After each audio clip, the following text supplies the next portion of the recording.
Sure, a little bit there, of course, on King Louis the 14th, which, Louisiana, of course, is named after, of course, today. So, anyway, welcome you back. Of course, Daniel Simon at Baton Rouge Community College. Hope everybody's had a great weekend overall. Of course, this is now week 5, of course, into this online History 1123 class. So, hope everybody had a great weekend. Of course, this week I'll be kind of moving on to some new topics historically, which this weekend, really into week 6, the Age of Absolutism, which, by the way, is going to be a major topic, which will be on our first exam. So, hey, welcome you everybody back. Looks like we have a bunch of students I know watching live right now. Looks like Lulu's watching. Good morning. Everybody's having a great one out there. Brittany, of course, and also, hey, Joshua, what's going on this morning? Brianna, good morning. Ashlyn, also, good morning. Steph, and also Elizabeth, good morning. And then, of course, also joining us right now is also Sarah.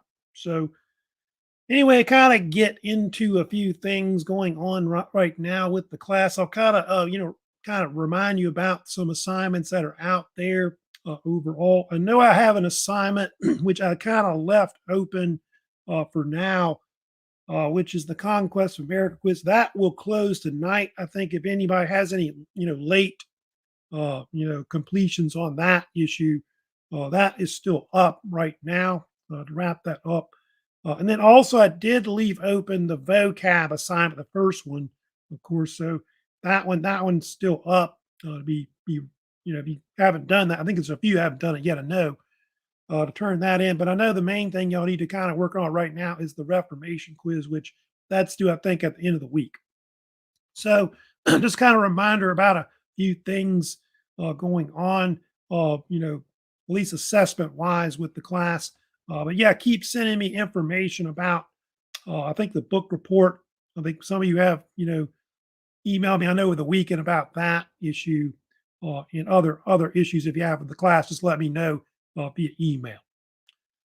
So anyway, of course, like I said, today I'm going to get to the main topic, of course, which lecture-wise, which is the Age of Absolutism, which we'll, of course, be talking about, like I said, the next 2 weeks.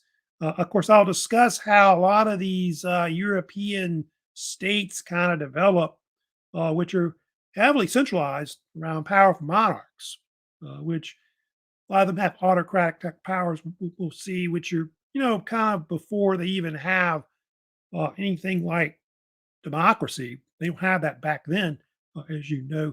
We'll especially talk about, of course, the Kingdom of France, which was one of the first that's really kind of like absolute, like this format.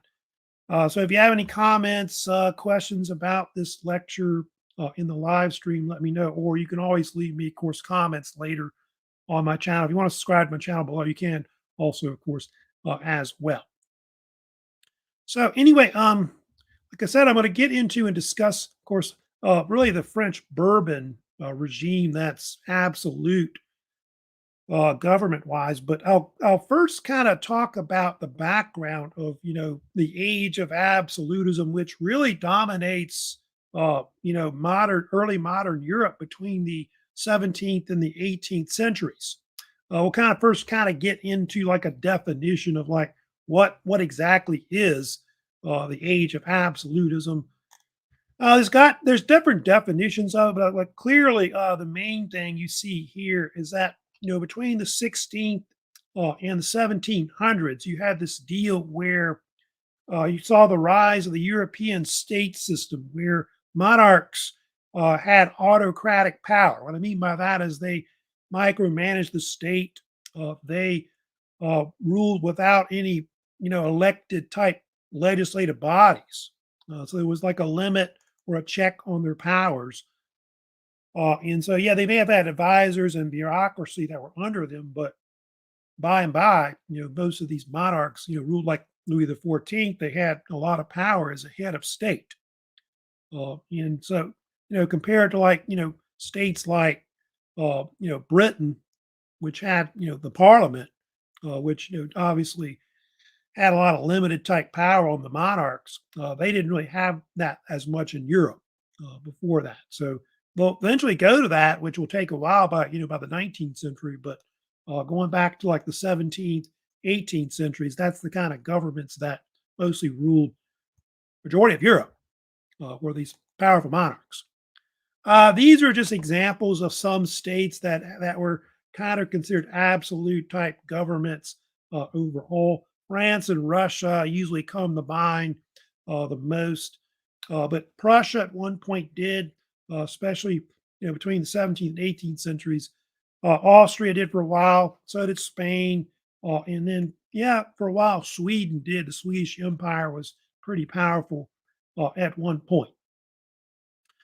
I'm going to first talk about what are some influence that really led to, of course, the rise of absolutism. Of course, here's kind of another slide, of course, showing you can see I'll get to it later, but religion has a big connection with, of course, absolutism. There's a heavy belief with the Bible, the fact that, you know, the kings are kind of like the representatives of God on earth.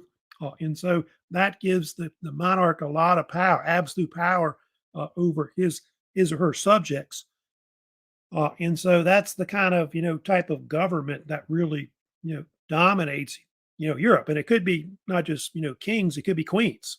That of course had power over people overall.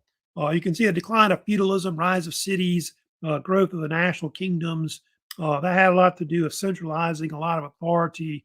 A lot of the middle class, especially upper middle class, tended to side with the monarchs. Of course, we'll see that later.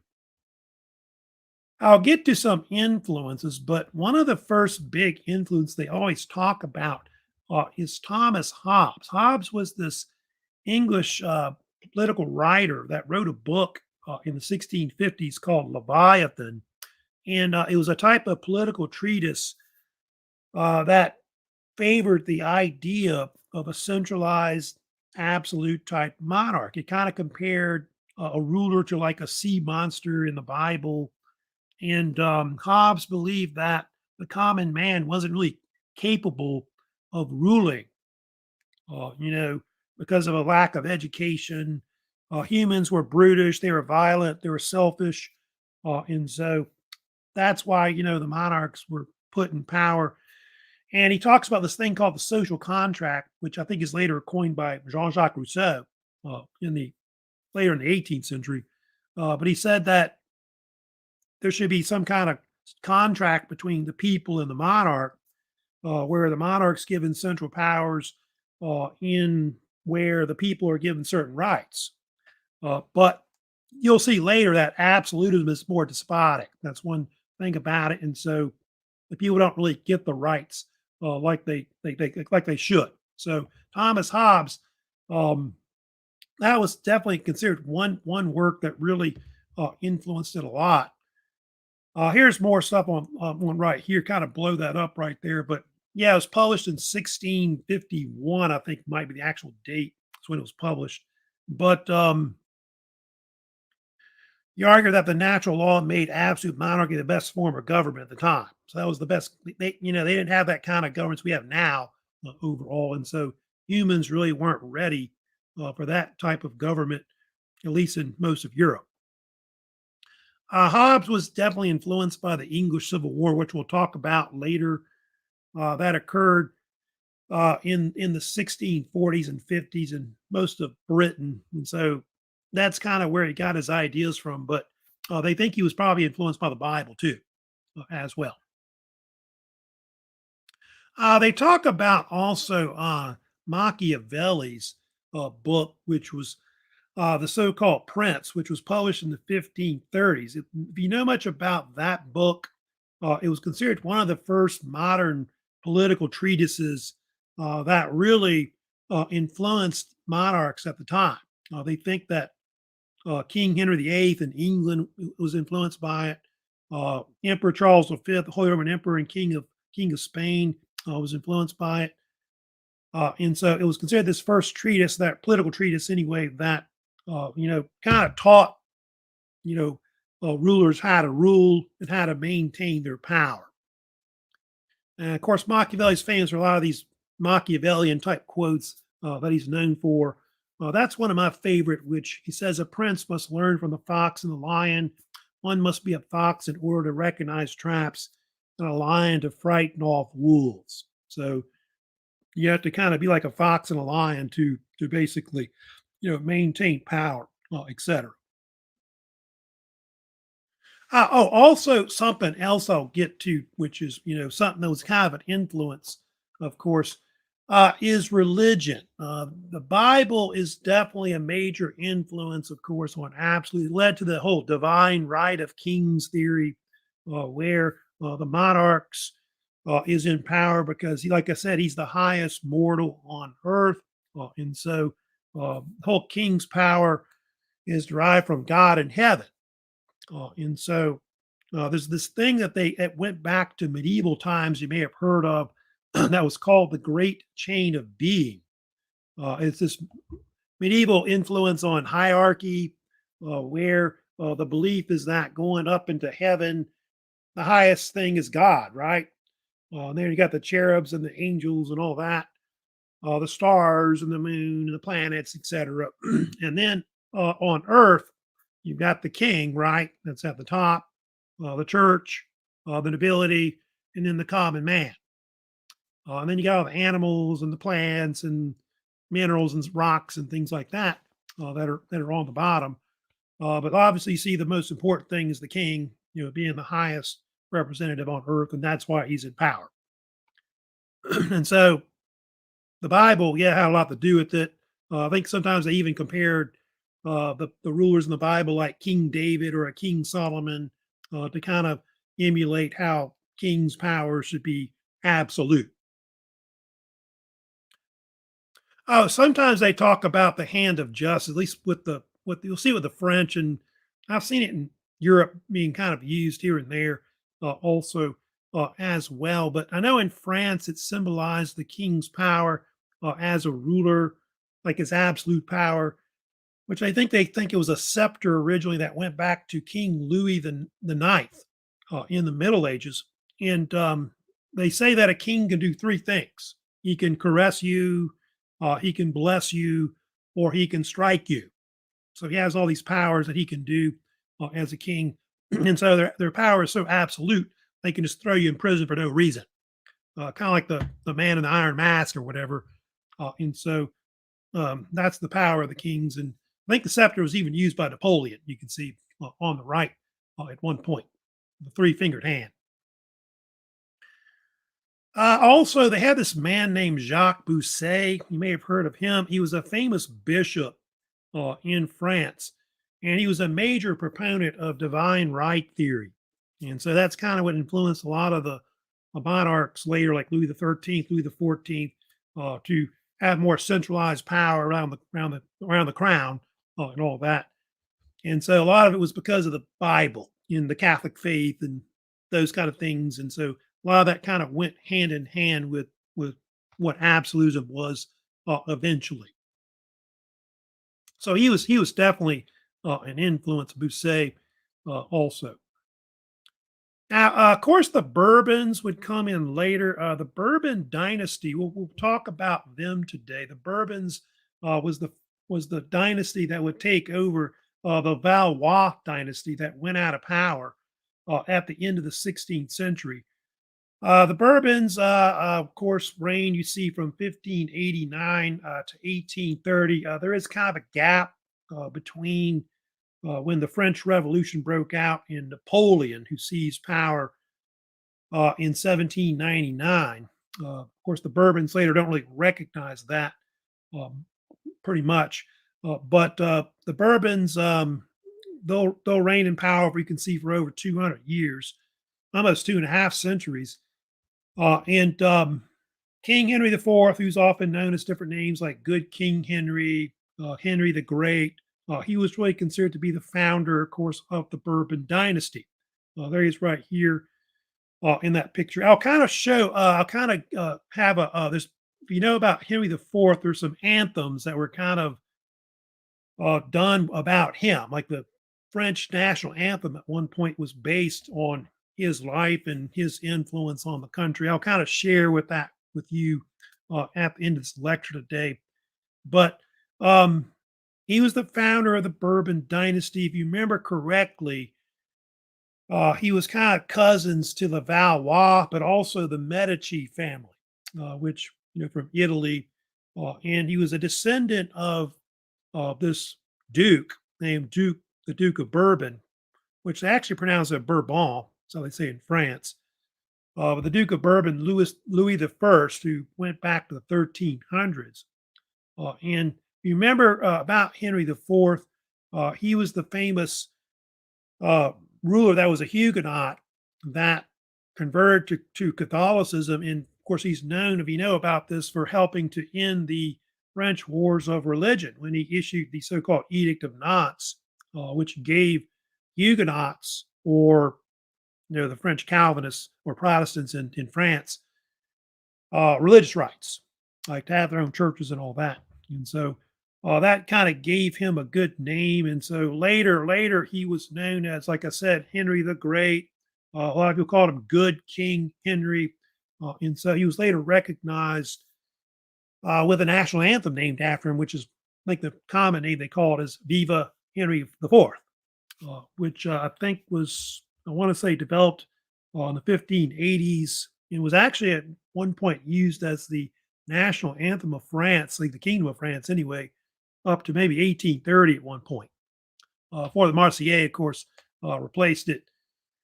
And so he was like one of their first national heroes, of course, of the Bourbons. The Bourbons did go back a long way. They're kind of like a cadet branch of the Capetian dynasty, but they're the most well known of the different dynasties, of course, of France's history. Here's, of course, another image. Yeah, 1598. That was the year, of course, remember correctly, that he issued the Edict of Nantes. But like I said, he was a Huguenot originally. He was a Protestant who converted to uh, Catholicism. And so that's how he was able to, of course, come to power afterwards. But a very clever, very good leader, of course, in their history. Now, of course, his son would come in later, which is Louis the 13th. What happened was Henry the Fourth was actually assassinated in 1610. There was this man named Francois Rabelais that actually stabbed him to death. I think with some kind of dagger or knife, some kind of Catholic fanatic. I guess they didn't like the reforms he was doing with the Huguenots. And so he was murdered and Louis the 13th came to power. I think he was like maybe around 5 years old. And so he's the so-called second Bourbon king that comes in at that point.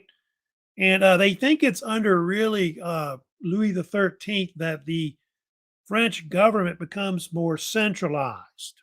You can start seeing that under Louis the 14th, afterwards, the son of Louis the 13th. And they think a lot of the influences of why the French government became more centralized around the crown was because of this man named Cardinal Richelieu, who was considered one of the first chief ministers of France, who kind of rose to power in the 1620s. Here he is. Right here, of course, is Catherine. I'll kind of talk about also her as well, which Marie de Medici. A little about her. She was the widow of Henry the Fourth. She actually outlived him after Henry IV was assassinated. She was the kind of like the power behind the throne under Louis the 13th, which was her son. And they think she at first helped get Cardinal Richelieu appointed, although later I think they came to loggerheads, if you know about that, her and Richelieu. And Richelieu and Louis the 13th later had to have his mother exiled because she had too much power, the Medici's and all that. But Richelieu is a pretty important figure. He is often later known as, about his nickname. He was called the Red Eminence because of the fact that he had a lot of power, but he was also a cardinal in the Catholic Church as well. He's often known as the Duke of Richelieu. He was so powerful, he had his own palace. Give you an idea in Paris how powerful he was. But his real name was Armand Jean Duplessis. But everybody called him the Duke of Richelieu or Cardinal Richelieu. So the Red Eminence, yeah, he really had a lot of power behind the throne, and he's kind of instrumental, Richelieu, in really helping to weaken the nobility further. I'll kind of explain a few things about what he did to try to do that. But one of the things they did under like Louis the 13th and also later Louis the 14th was they weakened the nobility by taking power from them. Like before that, a lot of nobility would be able to have their own troops, maybe have their own castles and fortifications and things like that. Well, under these monarchs, these absolute monarchs, the power, of the king, he became the commander in the chief and controlled all the forces, all the castles and things like that. All that was, of course, fortresses and things like that were now controlled by the king, the crown, his government, and all that. And so that's one way they weakened them. Also, they exempted a lot of the nobility from paying a lot of high taxes, which they put a lot of that on the other classes, like the middle, lower classes had to pay more taxes. And so that was another way to get them to kind of be more, controlled by the nobility and all that, by the monarch, I mean. Also, the middle class, especially the upper middle class, like the bourgeoisie, as they call them later, they're heavily in favor of the monarch, the crown, and a lot of them are like the bureaucrats. They help run the government and all that. Richelieu was a big proponent of this idea called raison d'etat, or if you want the English, the reason of state. It's the idea that national interests trump, whatever individual needs, like of the people. So the people don't matter. It's more like what the state needs, what their government needs, their military, and so on, their economy, those kind of things are, of course, more important, of course, than basically that. By the way, talking about the nobility, we were kind of discussing about this, but a lot of the middle class, rose up like the bourgeoisie, and they became nobility themselves. Like there's a case where there were two types of nobility that you had in France. Of course, the ones that hereditary that went back to like medieval times was the nobles of the sword or nobility of the sword. But then you could become a nobleman, like what they call nobles of the robe, if you were like in the government, like a judicial figure or something like that, administrator, somebody important in the government appointed by the king. And so that would enable you to kind of be part of the nobility. So you had that case where some of the upper middle class kind of become almost like nobility and things like that as well. Richelieu was also instrumental in helping to, why the 30 Years' War went in favor of the Protestants. If you know about this, a lot of his policies supported the states in Northern Europe, not just for political, economic reasons, but to get back at the Habsburgs and to weaken their empire. And so France is later deeply involved in that war. They helped also end the war with through a series of negotiations that end with the Peace of Westphalia, which later happened under Louis XIV. They think it's under Richelieu that they kind of set the future tone for that, because that's going to later lead to why France is becoming, a major power afterwards. Richelieu is also known for also like culture stuff. You may have heard about this, but the Académie Française, you may have heard of that, which is famous French consul that they set up in the 1630s that controlled a lot of the use of the French language. So whatever it's being used for, the arts, sciences, culture, literature, whatever, uh, it basically controlled how the French language is used. And they, create French dictionaries and things like that overall. So that's who Cardinal Richelieu is. A very important figure, in French history, and part of why, later they lead into, of course, with absolutism. Now, of course, the most famous king, of course, of Bourbon France is Louis the 14th, the third Bourbon king. They consider him really to be the greatest absolute monarch of this whole age. In fact, his reign, if you know about it, is the longest in European history. Uh, I think he reigned something like 72 years in 110 days, which That's why that was a big deal about, um, I guess, Elizabeth II, because she died, 2 years short, I guess, of Louis the 14th, but she was like the closest, monarch that could have passed that record, which I don't know if that'll ever be broken, by the way.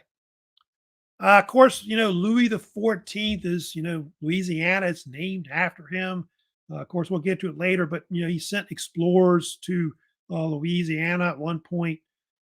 And so that's kind of where the name eventually evolved from. But of course, in Louisiana, we know he's called the Sun King, right? Roy Soleil. That's the common nickname that he was often called. But a lot of people in Europe also called him Louis the Great.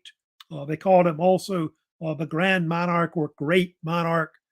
So those are nicknames that he was often called because of his influence. The fact that he had a major influence on other states, and also the fact that Louis the 14th was heavily emulated.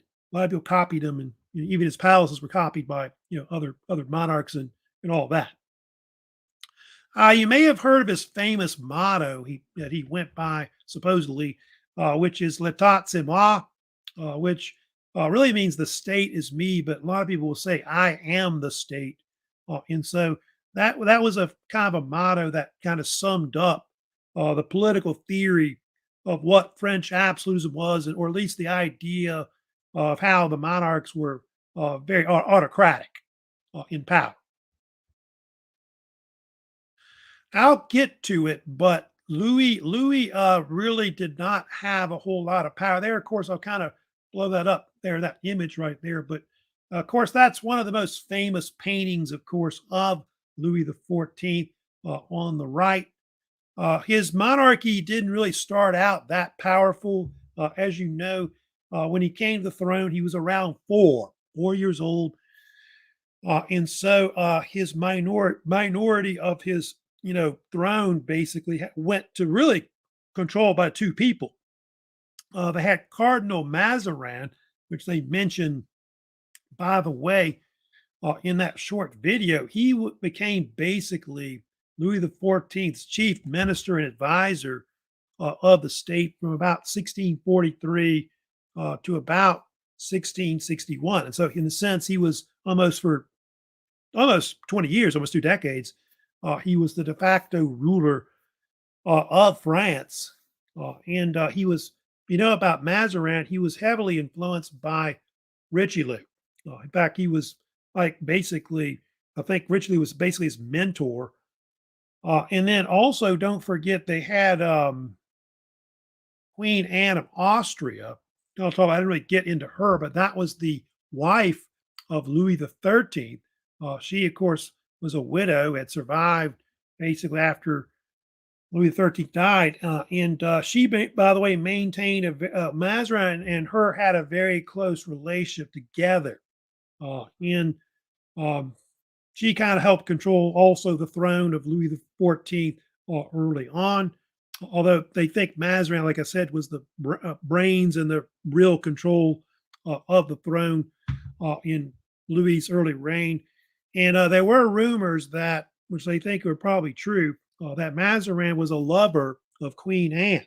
They were kind of in some kind of relationship together. The French nobility knew about it, and they gave him different nicknames. I think they called Mazarin the custodian of the Queen's bed. And I think there was another theory where they called him the Italian thief, because if you know about Mazarin, he was actually Italian, and so a lot of them mistrusted him. And what happened, if you know about during the early part of the reign, when Louis the 14th was a teenager, they had this thing break out. They talked about in the video called the Fronde. The Fronde was like the civil war that broke out in France. That lasted about 5 years, from 1648 to 1653. And I think they call it the Fronde because it means the sling, because they threw rocks at the supporters of Mazarin, I think was the term people did. And so the name stuck. And but the nobility tried to get rid of Mazarin. They tried to exile him, I think, a couple times, but Mazarin was able to maintain power and eventually take control of the state more and help centralize the power even more. And so that's why Louis XIV becomes such a centralized monarch, absolutist afterwards, due to that. Also, I'll kind of mention as well, I think it's right here.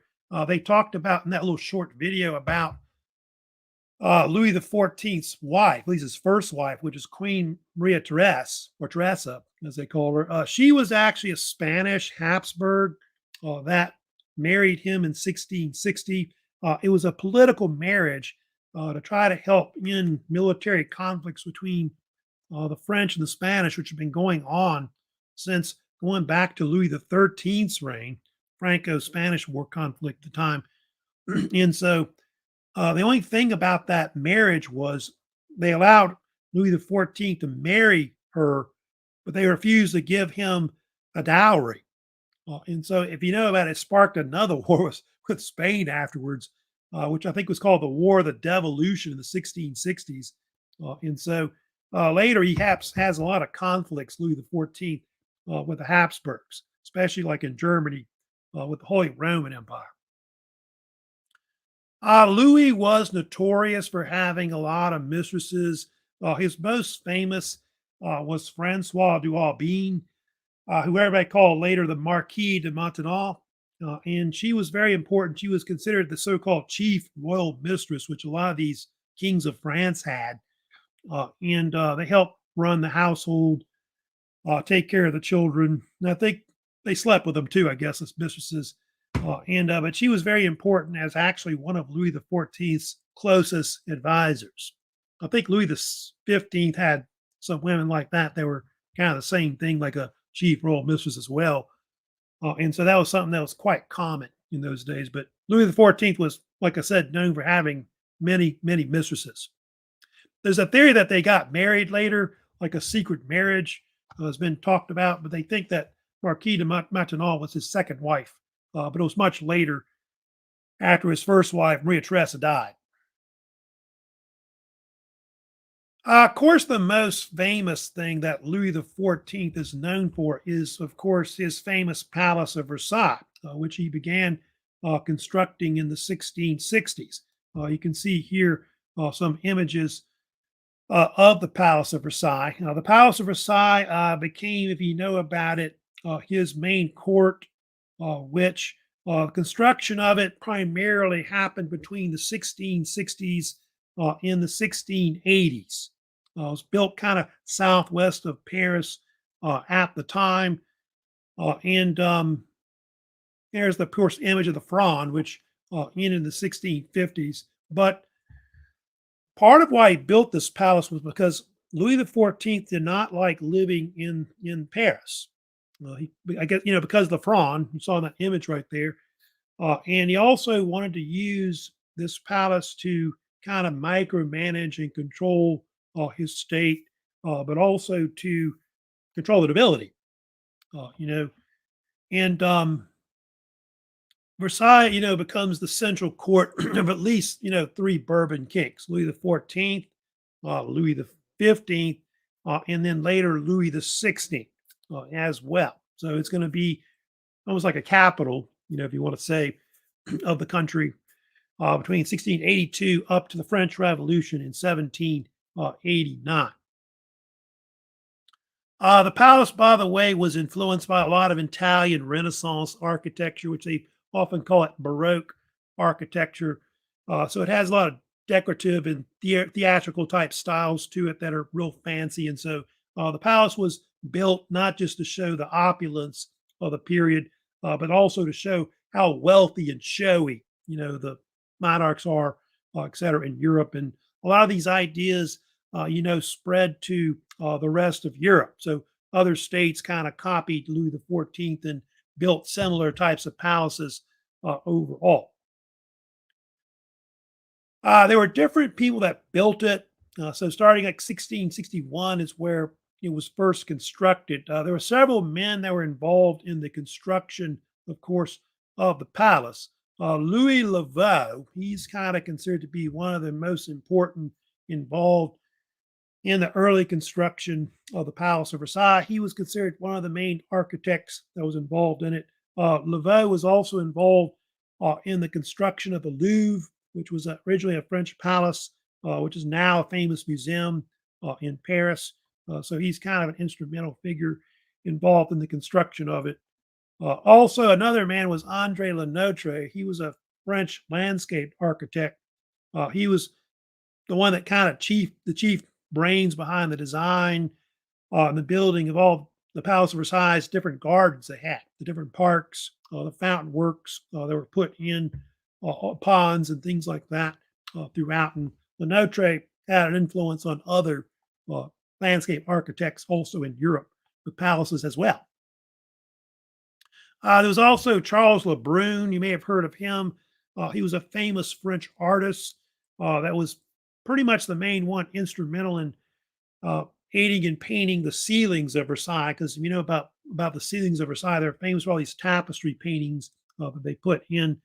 And Louis XIV thought he was basically the greatest artist in France at the time overall. Here's kind of an interior of what the map of the palace looks like overall. So you got this main court that you walk into right there.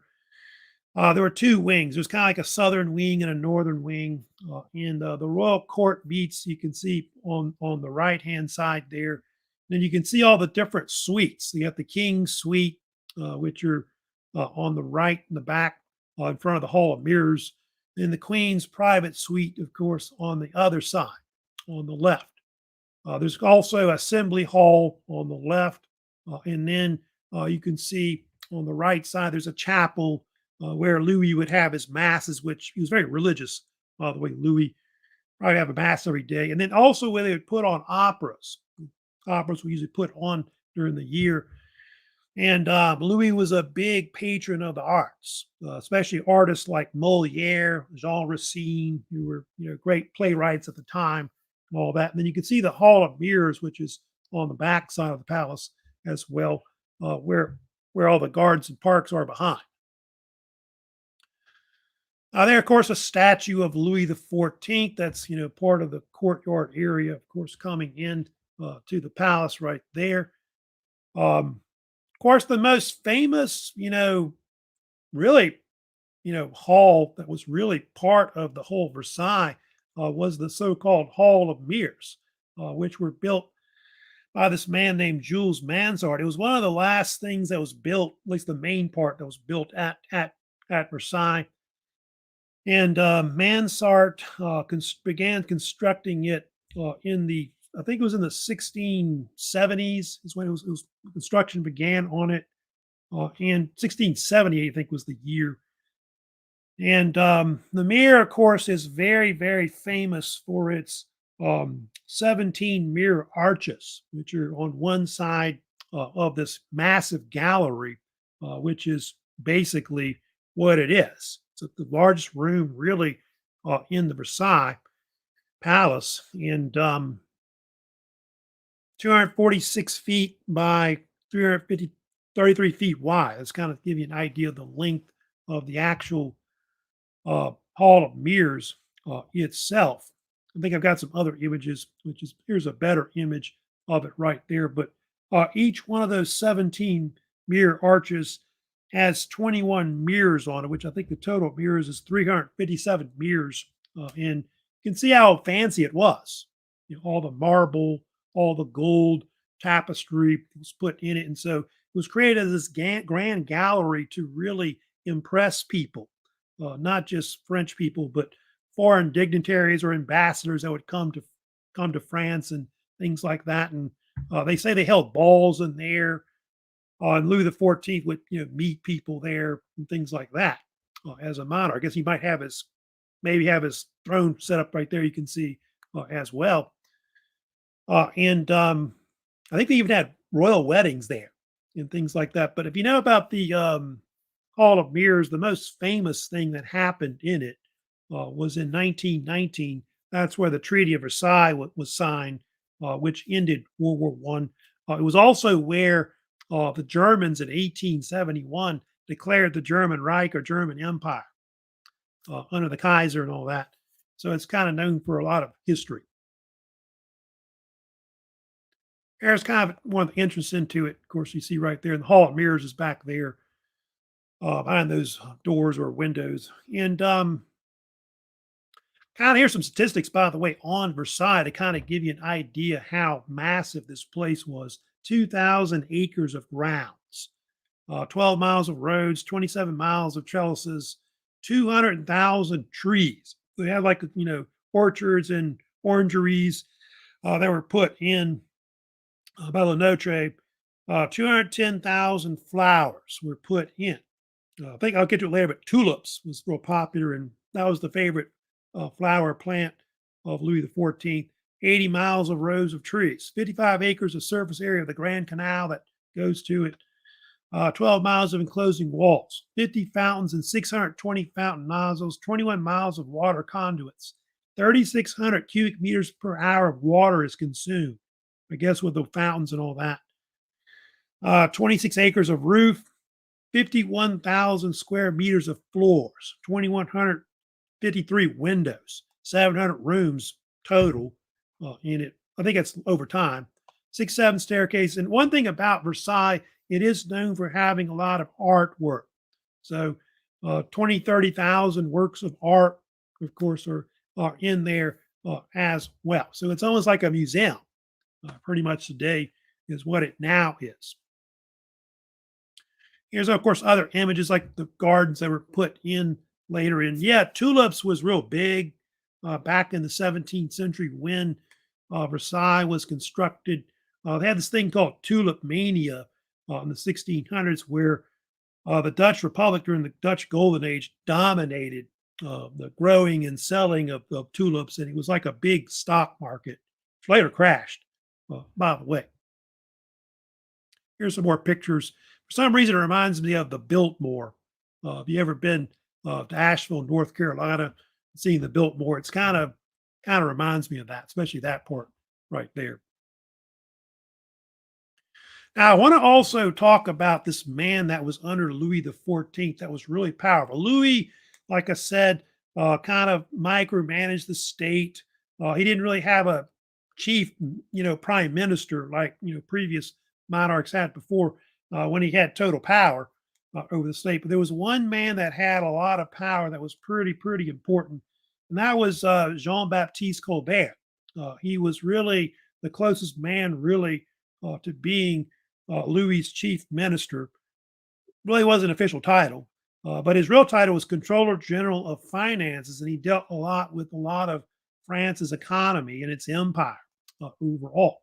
One thing about Colbert, they think he was a heavy influence on what they call mercantilism, which was starting to be the new form of economics throughout the world, especially in Europe. And mercantilism was a kind of like a prototype system to capitalism, which would develop later by the 18th, 19th centuries. But his brand of mercantilism was called Colbertism.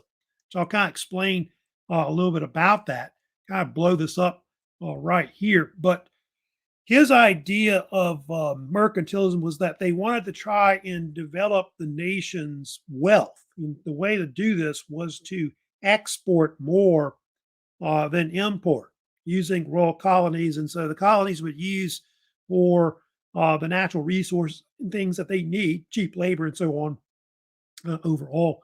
And they put heavy tariffs on imports. So they wouldn't want, to really trade with other countries as much, but trade within basically their empire. Mercantilism, the idea is to basically earn as much gold and silver as you can, and then have a favorable trade with your economics. They do subsidize a lot of industries, which is something that he's kind of known for, which I'll talk about. But these are the main French economies that were really dominant within the French Empire. New France, which French Canada was the big part of the French Empire, where they probably made the most money overall.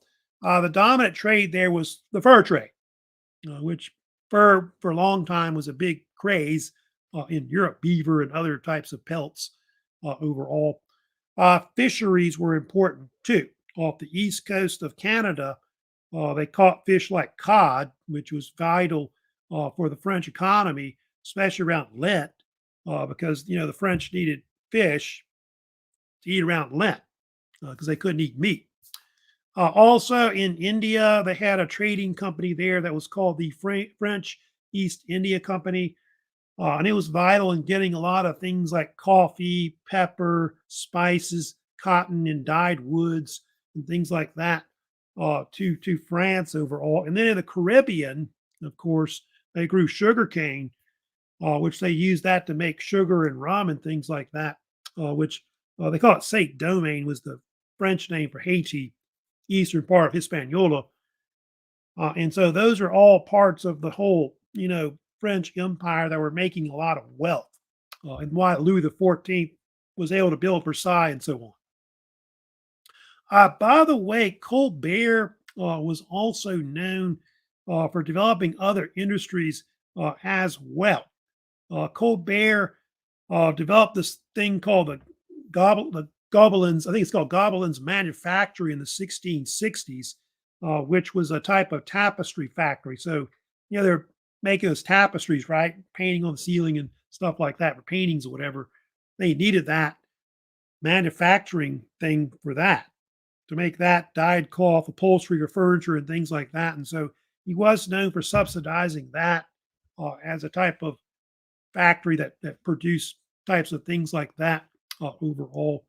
He also had this glass industry created, which was a company called Saint Gobain. And Saint Gobain was this glass company that he created so that he could monopolize the glass industry in France. Because before that, you had to get glass from Italy. I think in Venice, the Venetians kind of controlled the trade a lot. And so that enabled them to dominate that field as well, besides tapestry in France. And then also he helped expand the French Navy. So a lot of people kind of consider Colbert to be the founder of the French Navy. He was like a secretary of the Navy, pretty much ran it. He also founded the Merchant Marine, French Merchant Marine as well. Then I think I told you that Colbert was the one that sent all the explorers to the Americas. Like we talked about, I think, was it Joliet and Marquette? Explored the Great Lakes and the upper Mississippi River. And then, of course, LaSalle, of course, also sent there as well, which discovered, the bottom of the Mississippi River and claimed it for France, et cetera. And so that's all because, of course, of Colbert around the time. Also, Colbert was instrumental in also expanding France's transportation networks, roads and canals. And he did this through a labor tax, which I told you before was the corvée. I talk about the corvée, but he used the corvée to force people to work for the state and help build roads and things like that. But I imagine a lot of peasants got put into that, of course, the only thing. He raised tariffs to protect French industries. There is one notorious thing he's kind of known for, Colbert. He is the one that they think helped draft up the Code Noir, the so-called Black Code or Slave Code that regulates slavery throughout the French Empire. So that's something he is kind of known for today, but it was published after his death later. So kind of talking about some of the things that Colbert was really famous for. But Colbert, like I said, was a big influence on mercantile type policies throughout Europe that other countries kind of copy eventually. There is one thing that's very controversial, of course, about his reign, Louis XIV. And as you know about, he revoked the Edict of Nantes. They talked about that in a little short video a little while ago. In October 1685, he issued this edict, which became known as the Edict of Fontainebleau, which is a famous palace also in France. And what it did was it revoked the religious rights of French Calvinists in the country. Kind of blow it up here, but it basically what it meant was they didn't have the right to have their own churches, their own schools, and they were either forced to convert to the Catholic faith or leave the country. That was basically, their choice. And so 100,000 or more, they're not sure how many people actually left. That's kind of, I think they said in the video it was a few 100,000, but at least 100 to 200,000 I know left at one point. And they do think that the revoking of the Edict of Nantes had a negative effect on their economy because if you know about a lot of these people that left, a lot of them were people that were vital to the French economy. I think artisans and other kinds of people that were kind of vital that he had needed before. And so a lot of them left. It created this brain drain where they went to like Germany and the Netherlands. And there's a story where they went to also the British colonies, like in the Americas and et cetera, to help influence like the future United States. And so that's something he did. And why did he do it? Why did Louis revoke the Edict of Nantes? Because he was like I said, a staunch Catholic. He believed that France ought to just be a Catholic nation. But he also didn't like the idea that Huguenots, Protestants, had any political power. And so after he got rid of most of them, he declared that he had, I think there might have been 1% or something after that, maybe left. I think they were still in France. But a lot of them were first forced to convert, is what happened. I think under Louis the 16th, they later apologized, of course, for revoking the Edict of Nantes, but I guess it was too late. Of course, Louis the 14th would eventually get really old. If you know about Louis, I think he was like 77 when he died. And the end of his reign was of course very harmful. If you know about the later part of Louis the 14th's reign, he got the country in a lot of wars. In fact, he was involved in a lot of wars with his cousin, Emperor Leopold I, who was the Holy Roman Emperor and also ruler like where Austria is. And he was really his greatest rival overall. And so the two tangled in a series of wars, which the two most famous wars they fought, which they mentioned in the video at the beginning, was the 9 Years' War, which took place in the late 19th century, which was a conflict that broke out because of the fact that Louis the 14th wanted to push into part of Germany, like around the Rhine River region, which is highly contested area between Germany and France up to like World War II. He wanted to take control of the Rhine River area, Rhineland area. And then the other conflict was the War of the Spanish Succession. That was a case where the King of Spain, Charles II, didn't have any heirs to the throne. And so he gave the throne to Louis the 14th's grandson, Philip of Anjou, later known as Philip V. That caused this big war in Europe because the Habsburgs didn't want Spain and France to combine their forces together to be like, one Bourbon, I guess, empire. And so that's what caused that war, of course, to break out. The king that came into power afterwards, of course, when Louis died, was Louis the 15th, who was like his great grandson, who was later nicknamed the Beloved. And of course, like they said in the end of that video, that supposedly the story was that Louis the 14th left him this letter saying, don't do all the things I did as monarch, which I think he said, don't imitate me on all this building and especially war. They fought all these wars. It really led to a lot of high taxes, inflation, and economic problems that they say later, leads down the road to the French Revolution. So he doesn't learn, if you know about that, and he eventually gets into a lot of wars, of course, later. In fact, the French Empire, we'll get to it later in the 18th century, will decline. You get the rise of these other empires like the British Empire, which is more powerful, that controls a good chunk of the world. And they end up losing a lot of wars, especially the 7 Years' War was one of the, I guess, strategic wars that they lost to the British. And they also had a lot of, war debts that they got from backing not only that war, but the American Revolution. And so these are problems along with internal problems that they never really solved with France, especially socially, et cetera. That's going to lead down the road to, like I said, the French Revolution. Here's kind of a map of the French Empire, but you can see here up to the reign of Louis the 14th, Louis the 15th, and even up to I guess the time of Louis the 15th and 16th, they control vast amounts of territory throughout the world, and you can see it from Canada all the way down into Louisiana. Then you can see France on that map on the left. France wanted to push into like Germany and the Netherlands and all that. And that's part of what caused a lot of those wars with the Holy Roman Empire and Austria. There's Louis the 15th, of course, right there.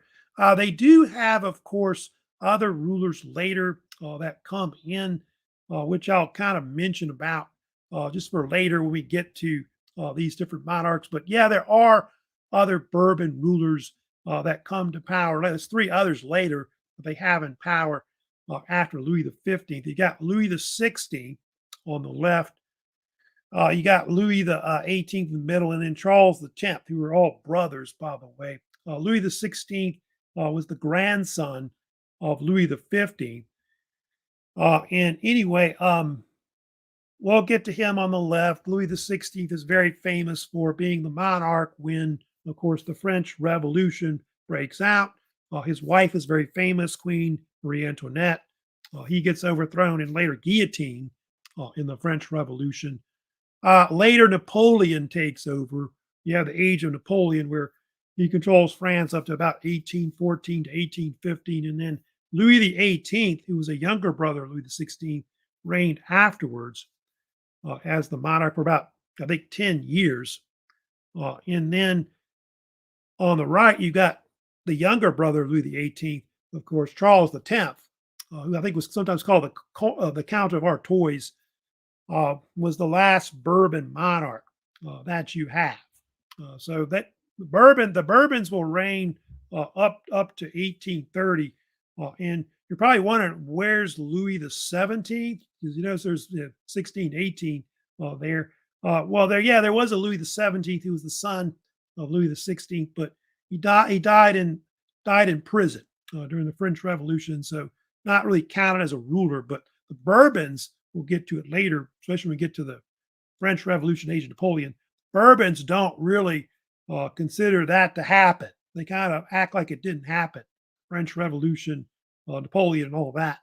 And so they kind of just go 1589 to 1830. So anyway, but that's pretty much it. I'll talk more about the French later. I know when we get to the French Revolution, Age of Napoleon, we'll get more into that period because it's kind of a period which is kind of chaotic, I know, but you'll see when they get rid of all this ancient regime of absolutism. I'll talk about that and the rise of democracy in the country.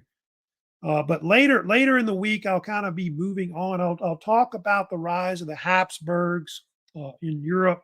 The Habsburgs control vast amounts of lands in Spain, Germany, Austria, the New World. So we'll talk about them as well. And then next week, I think I'll get into like also the rise of like Prussia and Russia as well, because all those will be different topics, of course.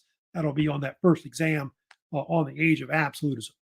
A reminder before I go, of course, Conquest of America quiz. Don't forget that's going to close tonight. So if you haven't done that yet, or if you need to do a second attempt on it or whatever, you can still do that. Vocab also due tonight as well, if you haven't completed that as well. And then the Reformation quiz, I think, is due at the end of the week, Friday as well, unless I push it back, of course, for some reason. It doesn't look like I have any comments, questions, more or less.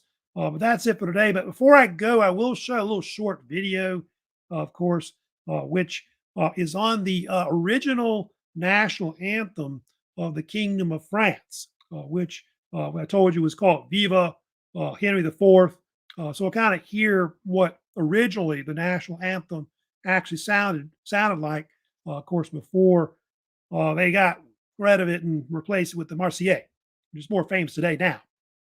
So I'll see y'all later, and here we go.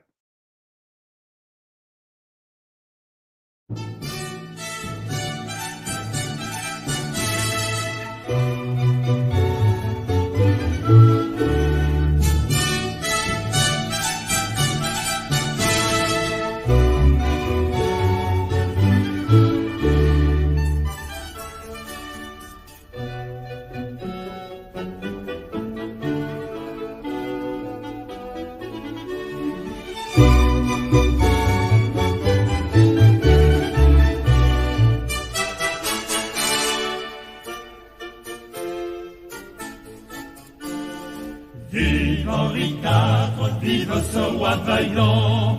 Vive Henri IV, vive ce roi vaillant. Ce diable à quatre a le triple talent de voir et se battre et d'être vert galant. J'aimons les filles et j'aimons le bon vin. J'aimons les filles et j'aimons le bon vin. De nos bonneries, voilà le gai refrain. J'aimons les filles et j'aimons le bon vin.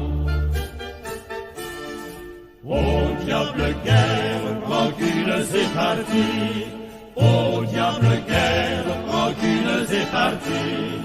Comme nos pères, chantons en vrais amis, au choc des vers, les roses et les vies. Vive la France, vive le roi Henri. Vive la France, vive le roi Henri. Car un son danse en disant comme Paris. Vive la France, vive le roi Henri. Vive le roi